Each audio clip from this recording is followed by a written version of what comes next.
What is up, YouTube? It's Abysmal Bloom, and it's been a great week for Purrely-Ghoul. We got the announcements of the rarity bumps and reprints of Purrely in the tins, and we also are starting to get some of the reveals for the new Mimighoul cards coming out in the Rage of the Abyss.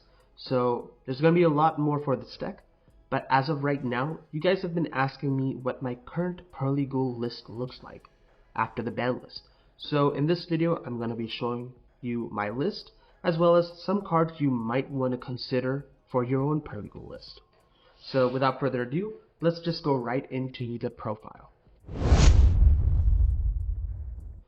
So to start off with, let's just go right into the Purrely engine. We have 2 copies of Purrely, 2 copies of Purrely, and then 3 copies of the field spell. From there, everything else is pretty standard for the Purrely list.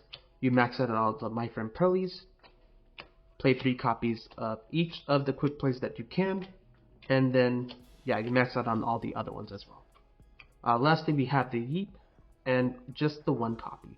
So that comes to about 21 cards.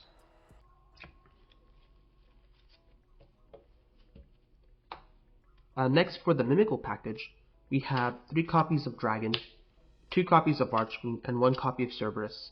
Dragon is the main card that you really need to get to in this engine, because it's able to search out any of your spell and traps, and it works well with the Maker to really just do a little combo piece and get to like a Link 2 body or a Rank 1 body. So that's the monsters. You also need to play 3 copies of the field spell, 2 copies of Maker, and we also play the 1 copy of Rune. And funny enough, Rune and the Mimighoul dungeon are really great for those shifter matchups, which is probably one of the harder matchups for the deck. But again, with that board, you're just able to quickly out it. So that comes to another 12 cards. And then the last card that I consider engine is basically the Angel Statue as a Rune. And so that gets us to a total of 34 cards. From here, everything else is basically our non-engine. So we played 3 copies of Droll. I believe it's a pretty solid floodgate for the current meta. For the matchups that it hits, it just shuts them down. So we just play it. We then played 2 copies of Ash and the 1 copy of the Magnemite. I only like to play hand traps at 3 if you can activate more than 1 copy of them a turn. And so that's why Droll and Ash is at 2, because we only activate once a turn. Magnemite is also just a really good piece because it's able to interact with the opponent's graveyard, and it's also able to get you your copy of Mimighoul Dragon. So it's just really nice to get into engine as well. Next, we have the 3 Droplet, the 2 Thrust, and the 1 Talents. And I mean, you have to play the Talents and Thrust because Mimighoul will always sort of force the opponent to activate an effect. Droplet is at 3 because even if you draw additional names, you can just discard the names for the Droplet that you activate.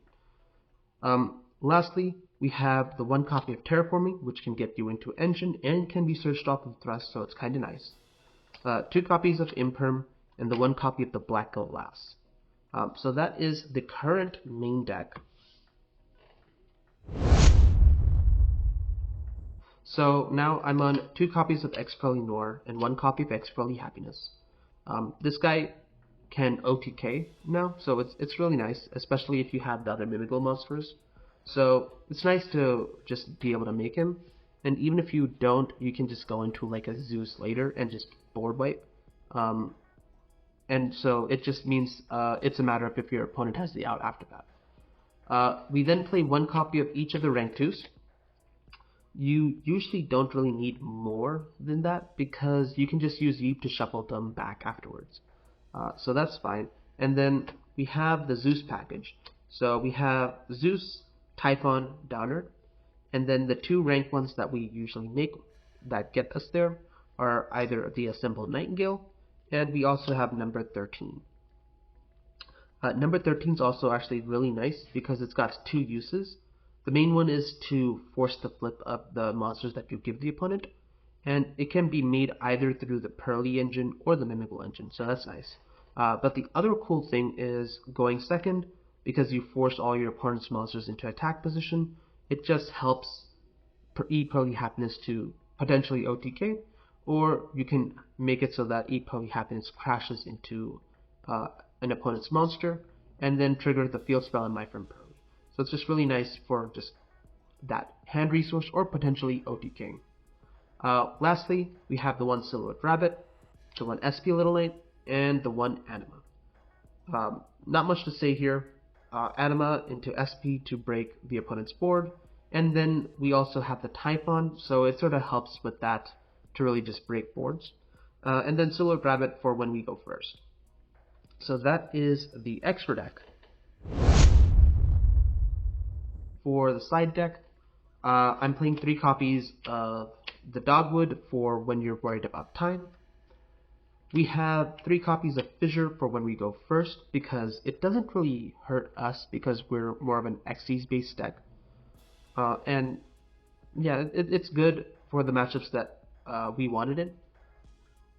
We then have 2 copies of Cosmic Cyclone and the one Duster. Cyclone's just good against those Runic matchups, and Duster's just really good at dealing with back row. So you sort of just have to play them. And then I'm on 3 copies of Dark Ruler, so that in the matchups where the opponent doesn't have the Omni Negate out, you just shut down their whole board and you can play. Lastly, I have 3 going first targets for Thrust, and we have basically Heartbreak's Featherstorm, because we can make Assemble Nightingale, the Dimensional Barrier, and we also have the Different Dimension Ground. So based off of the matchup, you can just side it in and thrust into your solution. So that's the current deck list, but there are cards that you could consider putting into the deck. So I think the first one's pretty obvious, but you could consider IP, just so that you can also make an SP play on the opponent's turn, and you sometimes actually just end on a board of something like Rabbit plus 2 bodies. So it's totally something that you could add into the deck list by cutting some random card out. The next package is actually an Unchained package, and this one's actually really neat because the normal Mimighoul combo lets you get to 2 Fiend monsters in the form of Mimighoul Archfiend and number 13. And so as long as you have an additional body on board after that, you're able to get into Yama and then link that off to go into Soul of Rage. And then from there, you can activate the effect of the Sharvara to pop Soul of Rage, which not